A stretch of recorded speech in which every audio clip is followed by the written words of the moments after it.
जय श्री राधे। पूज्य श्री सद्गुरुदेव भगवान के चरणों में प्रणाम।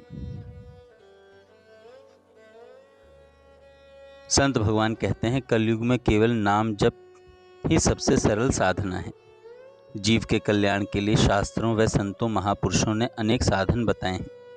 सभी साधन ठीक हैं। किसी भी साधन का आश्रय लेकर जीव कल्याण के मार्ग पर अग्रसर हो सकता है।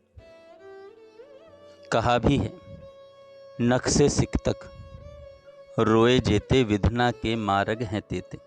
नाखून से लेकर शिखा पर्यंत जितने मानव के शरीर में रोए हैं, भगवान को पाने के उतने ही रास्ते हैं। कहने का भाव यही है कि प्रभु प्राप्ति के लिए अनेक मार्ग हैं।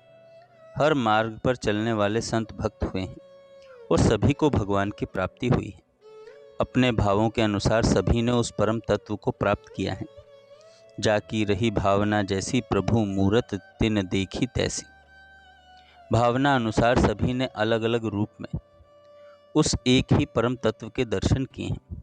इसलिए संतों के निज अनुभवों में पर्याप्त अंतर पाया जाता है। वह परमात्मा एक होकर भी अनेक है, अनेक होकर भी एक ही है। गोस्वामी तुलसीदास जी महाराज ने स्पष्ट कहा है, श्री हरि के नाम का जप, इससे सरल कोई दूसरा साधन शास्त्रों में नहीं दिखता। गोस्वामी तुलसीदास जी महाराज कहते हैं, नहीं कलि कर्म न भक्ति विवेको, राम नाम अवलंबन एको। राम नाम अवलंबन एको। गोस्वामी जी ने तो कलयुग के लिए अन्य उपायों का निषेध करते हुए कहते हैं कि चहु जुग चहु श्रुति नाम प्रभाऊ, कलि विशेष नहीं आन उपाऊ। देह धरे कर यह फल भाई, भजिए राम सब काम बिहाई। हे भाई, देह धारण करने का यही फल है कि सब कामनाओं को छोड़कर श्री राम जी का भजन ही किया जाए। मानव देह देवताओं को भी दुर्लभ है, वो आपको मिली है। शरीर धारण करने का फल है राम नाम का स्मरण। जो यह स्मरण नहीं करता है तो जीवन बेकार है। इसलिए राम जपो राम जपो राम जपो बावरे। दुख में भगवान का नाम लेना चाहिए, क्योंकि दुख को मिटाने की शक्ति भगवान में ही है। सुख में सुख देने वाले भगवान को याद करना चाहिए। भजन कैसे करें? ऐसे ही गुप्त रीति से भजन हो। भगवान के नाम का जप भीतर ही भीतर हो। नाम जब भीतर से नहीं होता तो बोलकर करो, कोई चिंता नहीं, पर भाव दिखावटी नहीं होना चाहिए। कोई भी देख ले तो वह इतना दोष नहीं है, प्रत्युत दिखावे का भाव महान दोष है। आप नित्य निरंतर भजन में लग जाओ। कहीं कोई देख भी ले तो सावधान हो जाओ।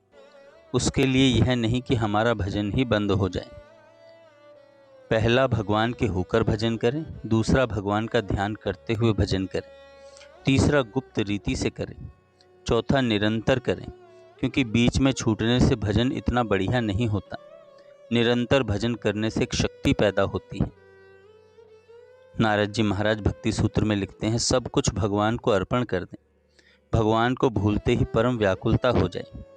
जैसे मछली को जल से बाहर कर दिया जाए तो वह तड़फड़ाने लगती है, इस तरह से भगवान की विस्मृति में हृदय में व्याकुलता हो जाए। भगवान को भूल गए, अनर्थ हो गया। उसकी विस्मृति न हो। लगातार प्रभु की स्मृति रहे और प्रार्थना करें, हे भगवान मैं भूलूं नहीं, हे नाथ मैं भूलूं नहीं। ऐसा कहता रहे और निरंतर नाम जप करता रहे। निरंतर नाम जप करता रहे। जय श्री राधे।